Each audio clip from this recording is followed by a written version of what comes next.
മാതാപിതാക്കളെ, ഉസ്താദുമാരെ, നാട്ടുകാരെ, കൂട്ടുകാരെ, അസ്സലാമു അലൈക്കും. എൻ്റെ പേര് ദിൽദേശ്. മാട്ടുമ്മൽ ഹിദായത്തുൽ അവാം മദ്രസയിൽ 2ാം തരത്തിലാണ് ഞാൻ പഠിക്കുന്നത്. എന്നെ കണ്ടാൽ അത്രക്കൊന്നും തോന്നൂല അല്ലേ? എന്നാൽ കേട്ടോളി, ഞാൻ പറയുന്ന കാര്യങ്ങൾ അള്ളാഹുവിനെ പറ്റിയാണ് ഞാൻ പറയുന്നത്.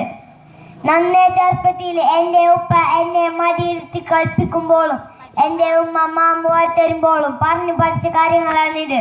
അള്ളാഹു ഒരുവനാണ്, അവനാണ് നമ്മെ പഠിച്ചത്, അവനാണ് നമുക്ക് ഭക്ഷണം നൽകുന്നത്, അവനാണ് നമ്മെ ജീവിപ്പിക്കുന്നത്, മരിപ്പിക്കുന്നത് അവനാണ്. അള്ളാഹു ഈ ദുനിയാവിൽ നിലനിൽപ്പിന് കാരണം,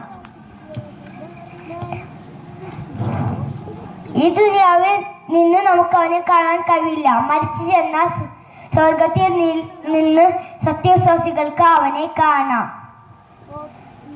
അള്ളാഹുവിന് നമ്മോട് വളരെയേറെ സ്നേഹമാണ്. ഏറ്റവും ഇഷ്ടം കുട്ടികളോടും വയസ്സന്മാരോടുമാണത്രേ.